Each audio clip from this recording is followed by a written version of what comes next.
uncut. No, obnoxious. Uncut raw. Oh, you rolling? We're going with it. All right. We're on camera right now. Yeah. Are you ready? This is for John. I'm gonna clap and then we'll just wait a second. Okay, ready? Hey, here we are. We're back. Our podcast and Mr. Chris Magro. What's up, buddy? Not much. Just having fun this Thursday night. We'll be watching this on Tuesday. Is it Tuesday? See you next Tuesday. First Tuesday. Our podcast, and it's uncut. Oh, wait a minute. I can't even spell. You got the first part right. Obnoxious. What's very obnoxious? Yes. You're very uncut. Since I was young. As long as it's any humorous movie, you're very uncut. I like to be humored. So a lot of stuff's happened. Jeep Beach was very stressful. Coming up to Jeep Beach, stress level for you? It was stressful, but by far the most epic Jeep Beach ever for me. Ever. It was hectic. So just leading up to it, well, you know, Yeah, we had every day, 7 days a week. But so kids, if you really want to accomplish something, you just got to put your dang nose down to the grindstone.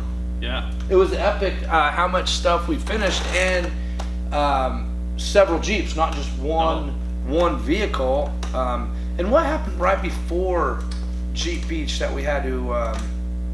Was there something right before Jeep? Oh, Moab, sending the gang out to Moab. Oh yeah, Jeep style. Okay. Jeep Yeah, style. and then we had a Jeep break down actually halfway to Moab. And I'll be honest with you, it was Larry, and I couldn't sleep.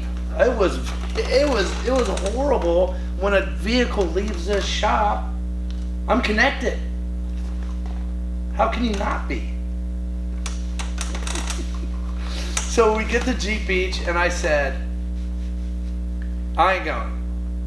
If it's gonna rain, this is my vacation, man. I've been waiting 3 months. If I have to put that stupid top on there, You were going. You were not going. I am not putting a top on it. That's true. My guy Preston, makeshift a 2-door top on there. I didn't use it. I should have used it because my stereo don't work. It was a stereo, now it's just a. So is there a quick tip to tops in the rain? And No, there's no quick tip to that. You get stuck in the rain, you're screwed.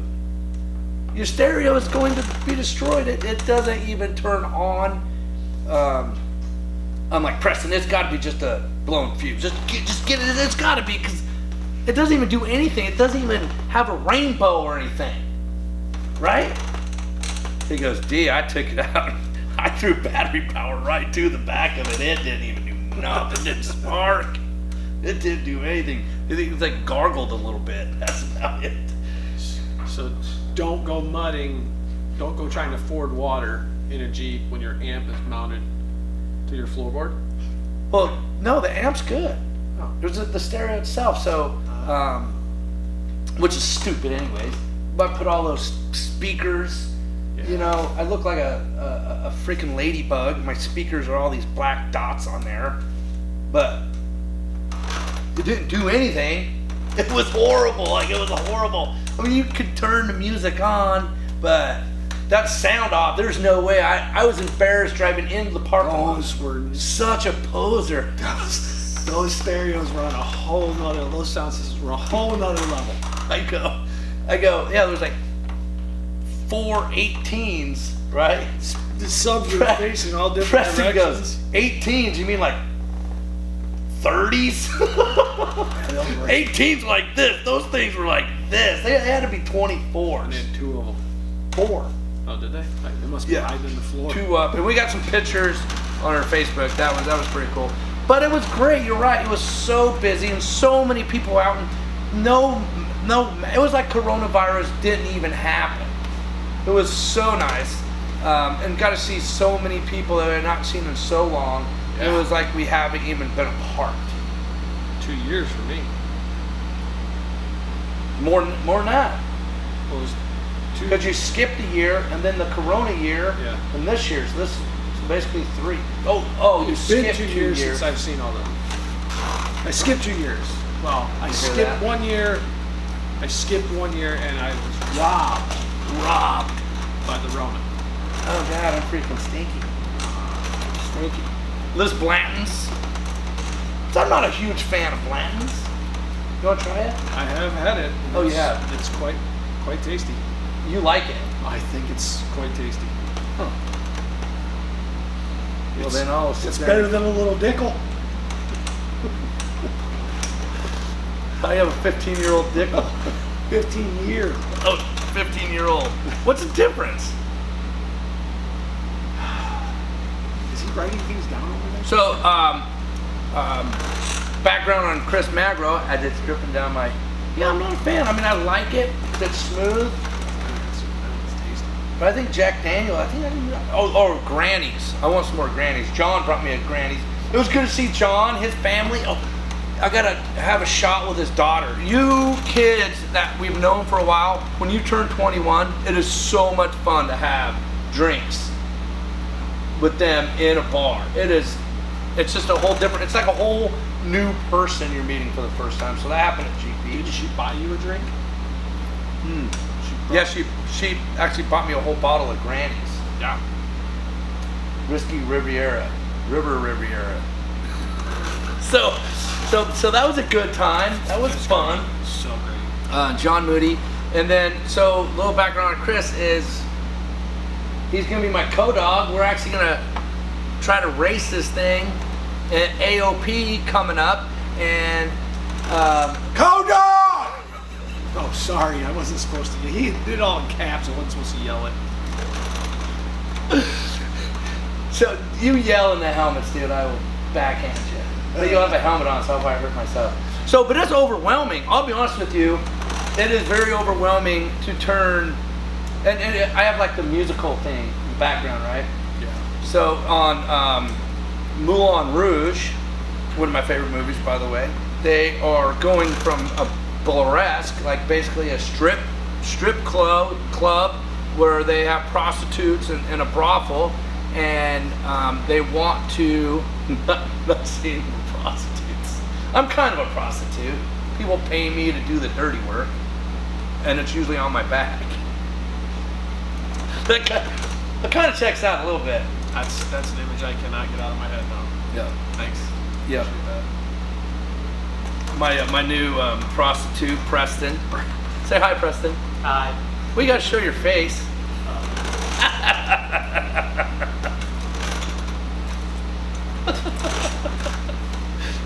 So, yeah, I got lost on the prostitute. So, okay, Moulin Rouge. Thank you for keeping on track. Hey, that's how you do it. You're already a good co-dog. So, yeah, is it weird to have a thing for musicals? No. I don't think so. Yeah, it's weird. I was in the closet. I was a closet musical guy, because I'm like, this is weird. I like these. Caitlyn Jenner likes musicals.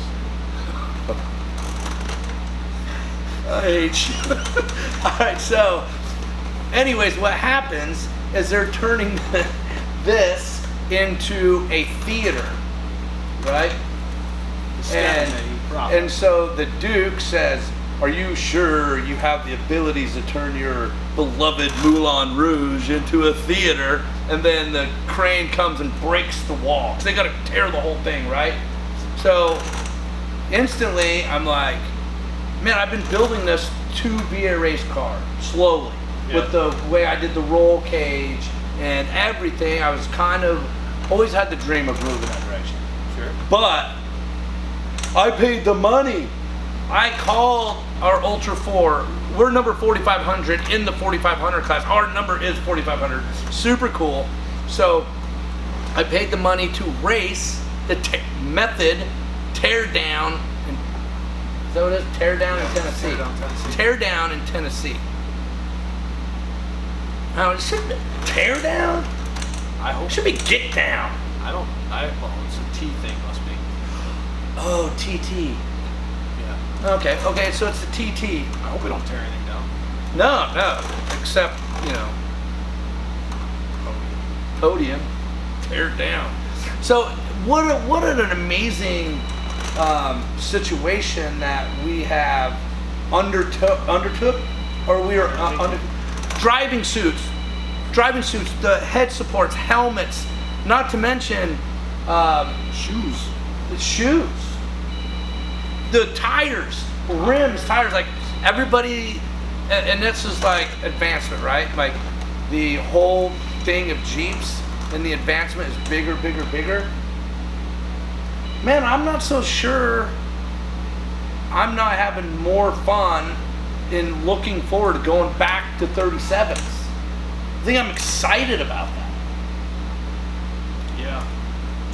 I mean, I really am. I mean, I put these 40s on, and yeah, it has opened up a world of gnarly trails, and I'm sure all that experience is going to help us when we got the smaller tires on the trails. I really believe we'll have an advantage, just because I've seen with my eyes. So, well, not advantage over those racers, just we'll have I'm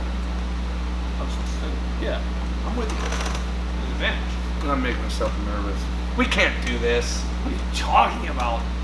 It's done. Yeah, so all great things are accomplished with a deadline. We got one. Right, yeah, we got a deadline.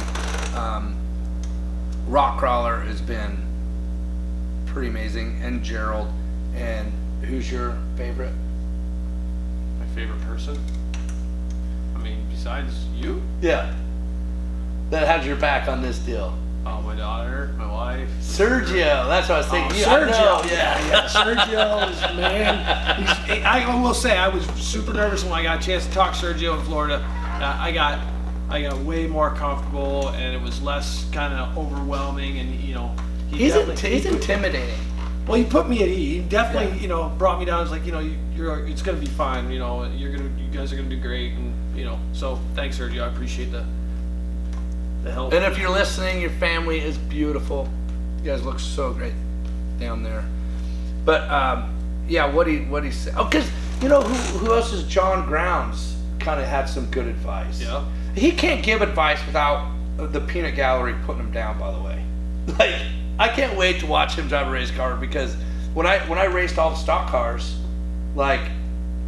and I did pretty good. Like, we were going to win a race. We weren't going to finish second. We were going to try to win.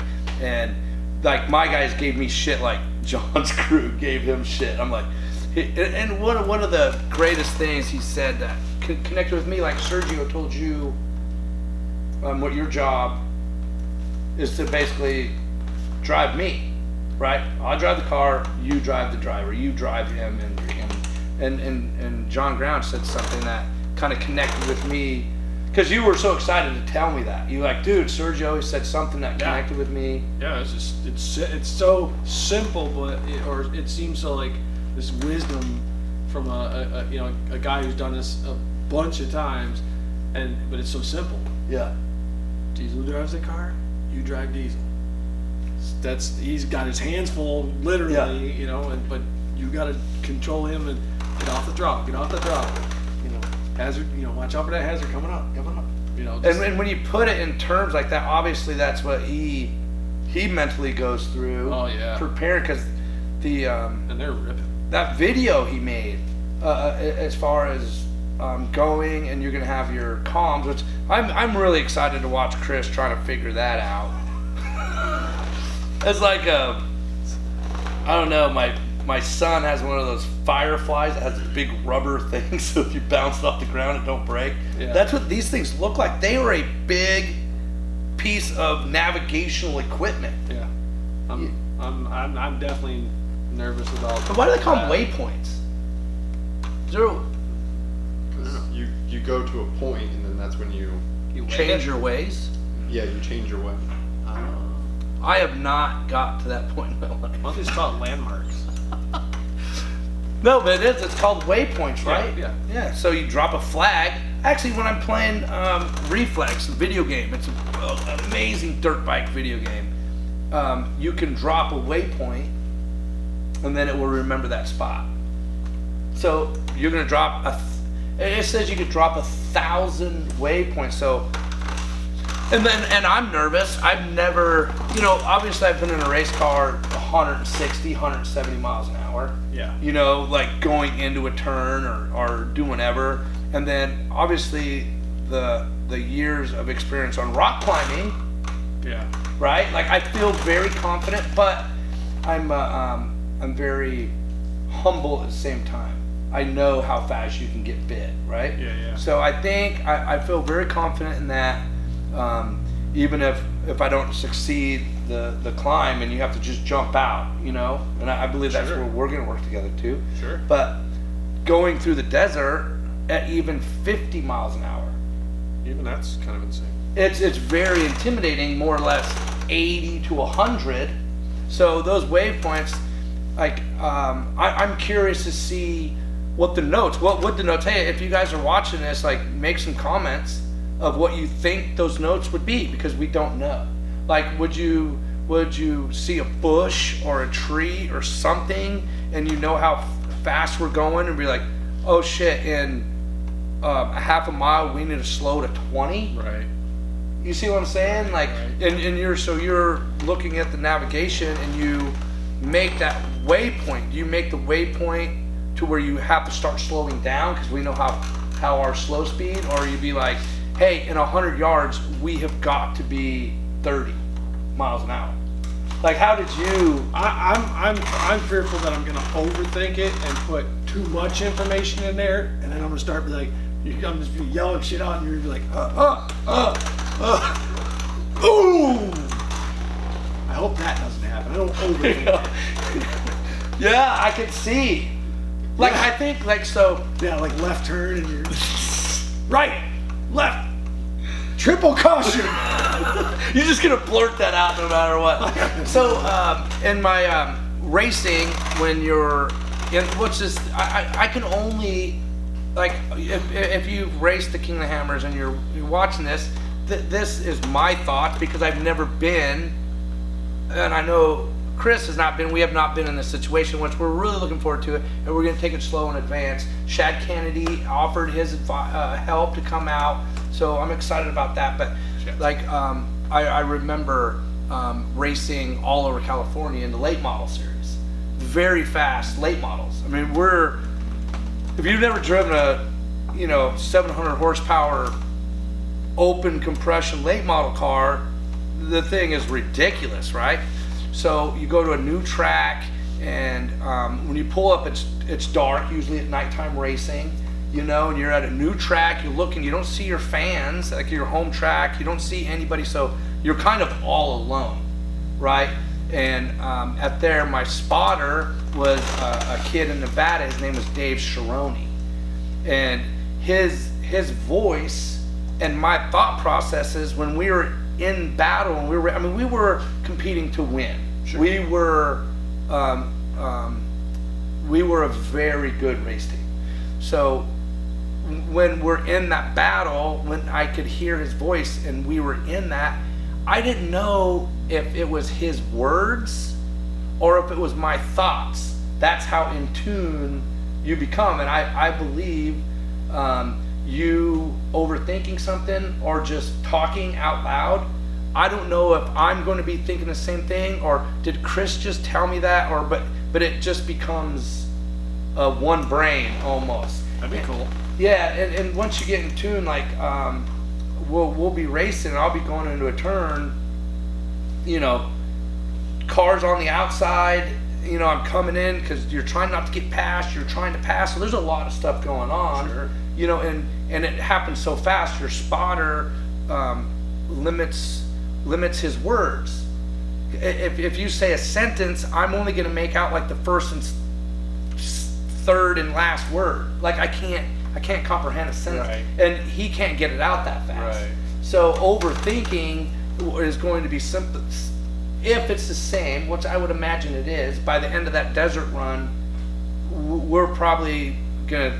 Are we thinking or are we talking? Right. Like it's just gonna be, because you're in the moment. Like obviously you want to save the car, you want to do that, but so and I could tell at that split instant his voice was so. Actually, you know the Days of Thunder movie? Sure. Am I rattling on too long? Is this internet? You guys having fun? You are, but I'm Okay. enjoying it. So and he goes, he's in the hospital. He has concussion, and he's Can't talking. see. He lost his vision. Yeah, and he's like, when I'm in the car, there's a guy that talks to me. Yeah. I can't see him, but he talks to me. And he wanted that comfort.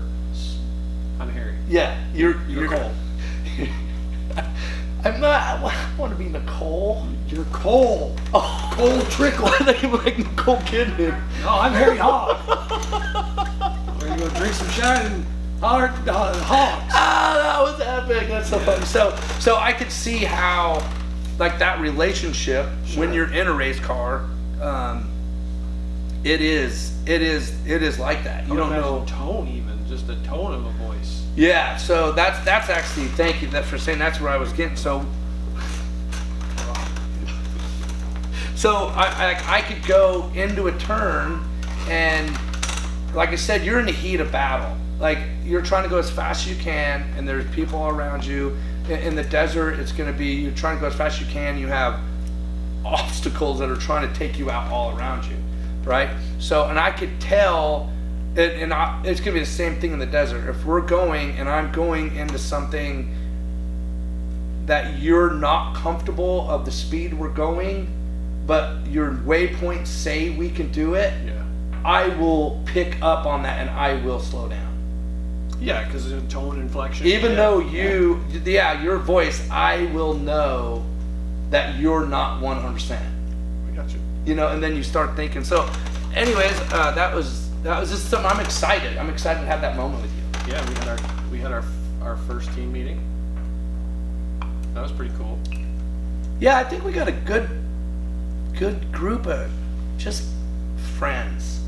Yeah. I really think we're very lucky. Fortunate. Yeah, very fortunate. Yeah, sure. And we're going to start talking a lot more about that as we advance and as we've figured out. That's gonna be something super up. What are your thoughts? You have like I just trying to do my homework for the radios, the comms, and the navs. I'm doing some research, and I plan on throwing out some DMs to some people. is it overwhelming? Yeah, I mean, yeah. Well, no, it will be if I can't figure it out. If it just doesn't sink in and I can't get it, if I just can't figure it out, it'll piss me off, and hopefully I'm not stubborn enough to pick up the phone and call some people that will be able to kind of steer me back on course. So it's like learning a new language. Yeah, I only know one. So Oh, Spanish one. I hope that's not a problem. It's May 6th. So May 6th. Isn't it May 6th? Oh, I get you. So that's definitely exciting, and all that was, if anything, was a confidence builder. Was going to Daytona Beach, and that goes with the friends, right? That we actually can pick up the phone and call People. and they're kind of our heroes. Yep. I mean, that's very I would never not be with Sergio or Gerald Lee or JP, Jeremy Clanton. He gave me my first job. Let me come, help, and even people that are even close to us. I mean, we've had our problems, but even Travis Goldstein, he's kind of a superstar. So to be able to, He's a good dude. yeah. So to be humbled, like I don't ever want to not be humbled. Are you? I mean, I'm very lucky. I look up to my friends. I think it's a good thing. Good. It's a huge thing. Huge, big family. Yes, we have a very large family. It's bigger than the Partridge or the Brady Bunch. When you said large, I thought of something else. Big, large, and in charge. So there's a that whole deal's going on, and the fact that we do have family coming. My mom is gonna be there. My dad, my father is gonna be there, and his racing knowledge and experience, and the fact that we have the same chemistry, you know, and Yeah, you've seen the videos. what's it? What's that? All right, you gotta. How's the hat? I can't do it. It was. We got the crocodile done. Hey, we got the Conrads. I didn't even know what a Conrad was. Oh, I still don't know what it is. But I knew I saw Diezel and Daryl, and it was quite interesting. I knew where the apple didn't fall far from the tree. Oh my God. Yeah, there's lots of family coming. That's going to be, you know, my wife, my daughter, hopefully daughters. That'd be cool. Yeah. How about Jordan going to her prom? Yes. That's got to be tough. She is a beautiful young woman. That is so tough. And she's dating Johnny Lawrence. Cobra Kai. He won't know. How do you deal with that? They won't You're know so that. nonchalant in the deal, but I'll tell you how. you guys prepare to hit the record button because this Bourbon is- helps. Bourbon helps. But I have, you know, like many people, I'm very, very blessed with a awesome wife that just has that mother's intuition. She knows when something's wrong. She knows she can tell if someone's a bad person or not. And so this young man Cody is a good kid, and Hey, Lee, I met it. I like it. Looks like it. And if Jordan and they do anything. I don't know, man. You might have to get Miyagi to help you. I got Miyagi. Somebody's being knifed. No, so she's got it. She's got that laser beam mom thing going on. So, And I think that's. I hope. Hey, Michael, let us know if we're talking too much because we can always finish this next week. But He looks scared. I tell you, Scared. no, we got the okay. Oh, okay. We got the okay. And obviously, everything that happens with me, I'm like, I wonder if other parents have. Oh, there's pizza. Get him on camera. Hey, pizza back here. It's all about, and maybe I'd like to express this because I think things click in my brain the older I get differently. Everything from who I am and my thought process and why I think a certain way or why somebody did something. Like the older I get, like it's easier for me to analyze that stuff. So with my son, I want him to develop that quicker to because you always want to protect your kids, right? Sure. So I'm the father. When I talk to my son, he's 12, so it's hard to understand how a 12-year-old thinks, right? Because it's been a long time since I was 12. Oh, thank God I was never 12. So he and things that happen when we're like me and his mother, we're not together long, right? So our relationship is very unique. I've never been in that relationship, and it just seemed like when you're in a relationship like that with your kids and the mom, different than your situation because you have an amazing wife. Actually, your whole family is just a good. Family. All your kids are destined to be somebody, and I think they're going to be something great, and they're going to change their world. They have the ability to do that. Thank you. Oh, I love you guys.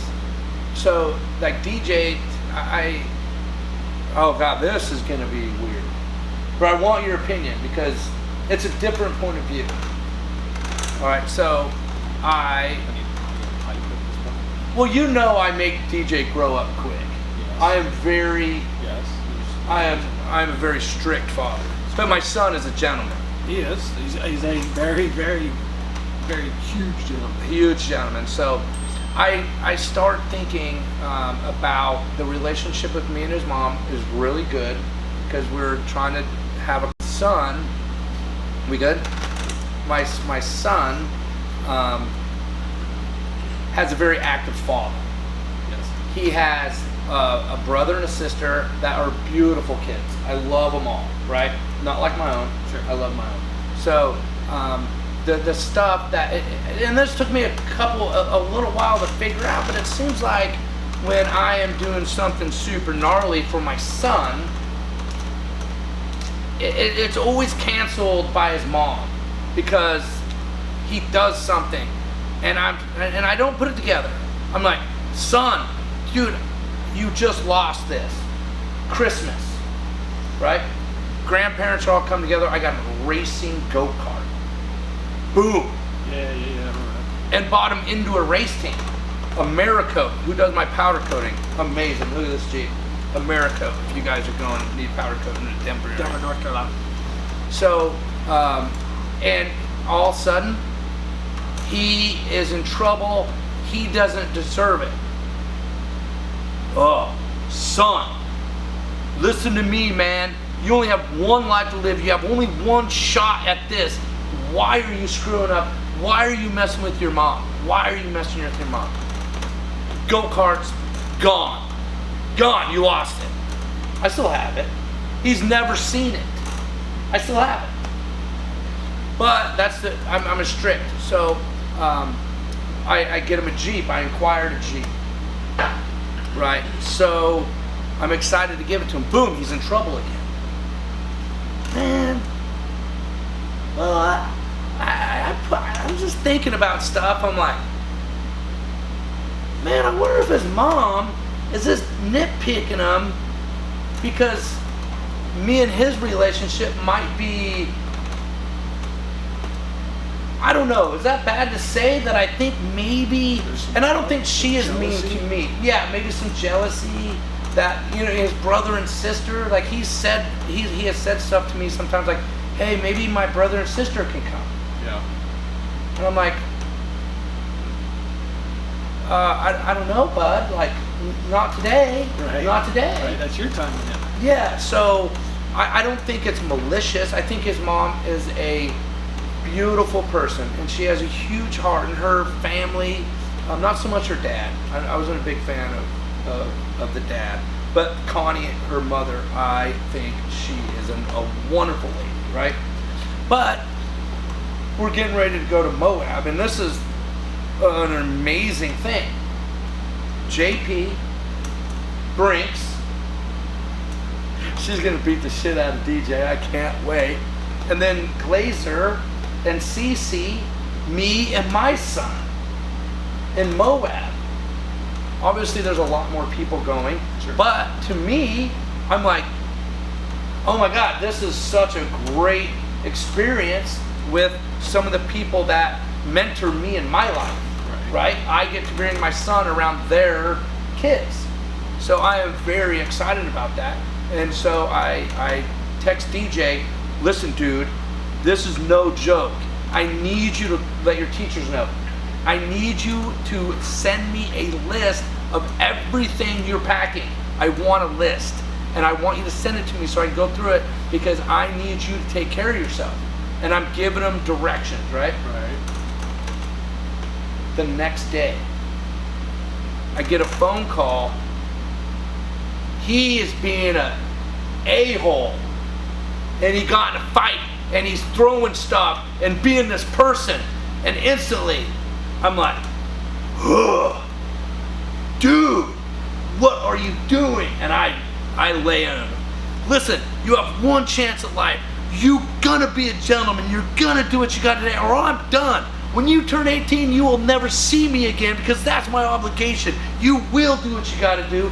You need to be a man. You need to grow up. And more words than that, but that was basically the gist of it, right?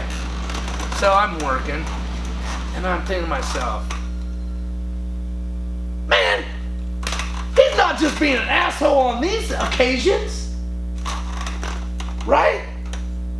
Man, he doesn't just choose, he's getting ready to go on this great trip. He's not just all of a sudden being an asshole. So I'm thinking, man, maybe this situation is, okay, this is just subliminal fucking weird shit looking into other people's lives. I don't know. But I'm thinking his brothers and sisters Are sad. Dads don't do this. Dad don't do this stuff, right? Well, obviously not. A lot So, of dads. and then subliminally, and this might be weird, I apologize because I would do anything for Dylan's mother. I would, because she is the mother of my son. So I'm thinking maybe subliminally she sees the reaction, and subliminally is gonna be like, oh, well, I can't let DJ go because his brother and sisters don't have that option. And so there's there's human beings there. Like, we're all human beings. And so I chose to talk to my son about my feelings about it, right? So I don't tell my son, hey, your mom's a bad person, she's selfish, she's causing these things. I ask him, what happened? What happened, son?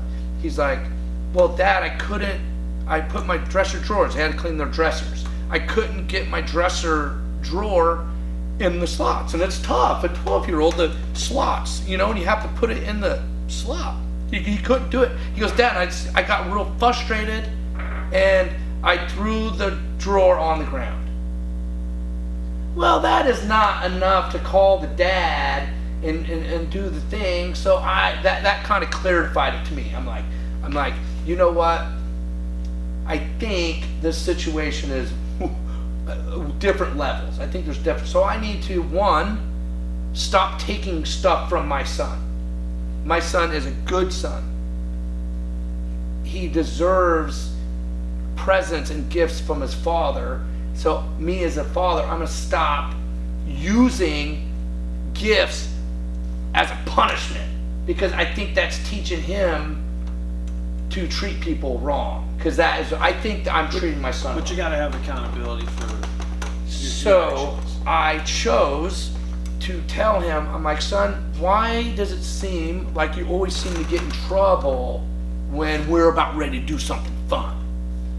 He's like, I don't know, Dad, I'm trying, like he, because he doesn't know what to say. Sure.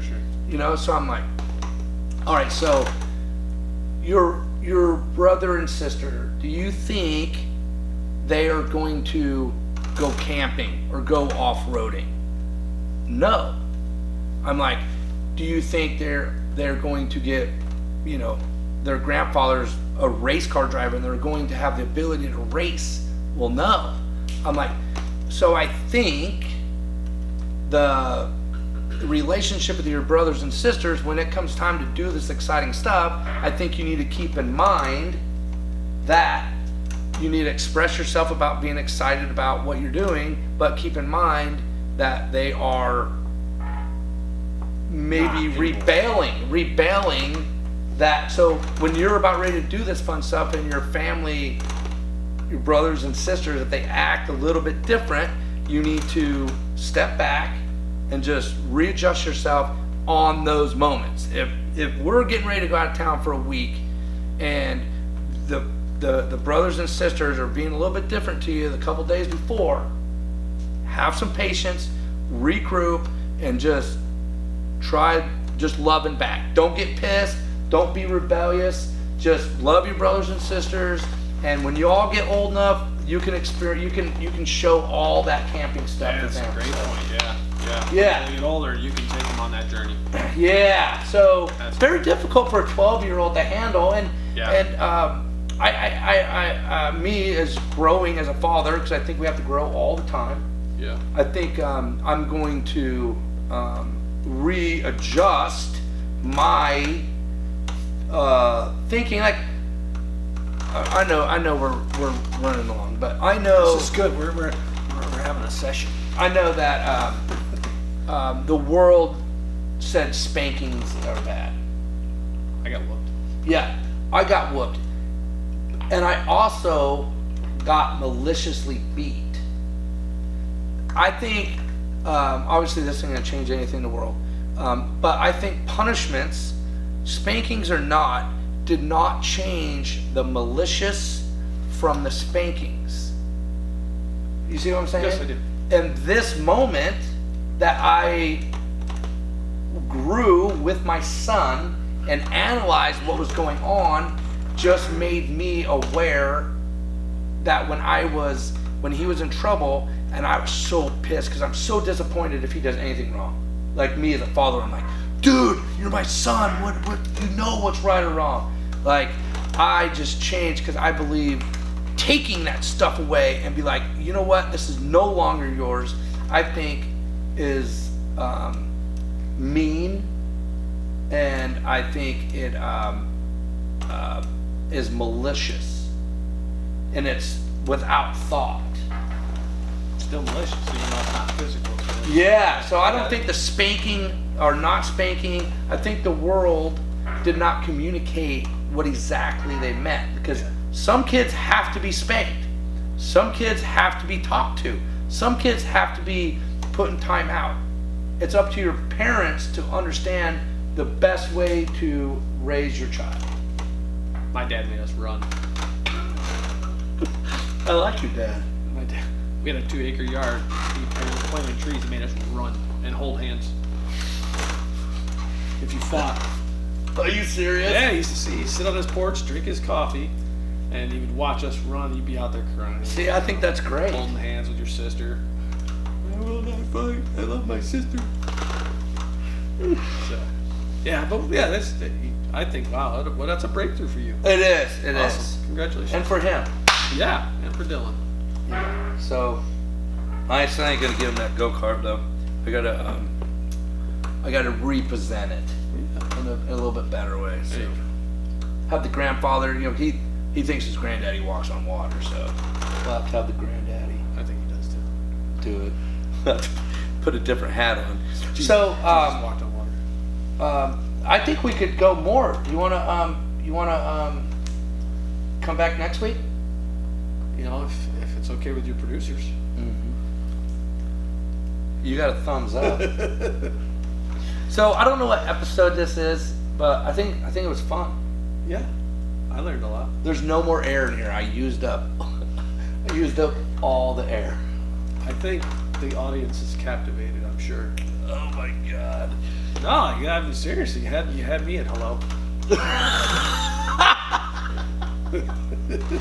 This is our podcast. Hey, if you think anybody would benefit from any of our ramblings, because I believe it is about advancement and stuff like that, hit the like button, subscribe, share to your loved ones. You have a father out there that might be going through some times. We have two completely different situations as far as being fathers, and I think that would be a lot of fun to continue on talking about amongst what we are trying to accomplish with the King of the Hammers. So like, share. What's all the others, Michael? What's all? Oh, follow, yeah. That's the subscribe. Oh, subscribe. Sorry. Yeah. Subscribe. The followers, we want the ultra. Wait.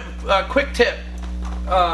Just because what John Grounds told me, I just remembered. I never said what John Grounds told me when his crew just freaking beat his ass, and he was laughing the whole time. Great kid, man. I don't know how old he is, but I'm sure I'm older. He said, Diezel, when you're driving through that desert and you physically start to feel beat up, the vehicle feels it 100 times worse. So if you feel good and comfortable, your vehicle feels good and comfortable. You're not supposed to beat yourself up. Because when you're on the wheel, man, yeah, I'm freaking driving it. He goes, dude, if you feel it, your vehicle feels it 100 times worse. Great advice. That's sick. That's.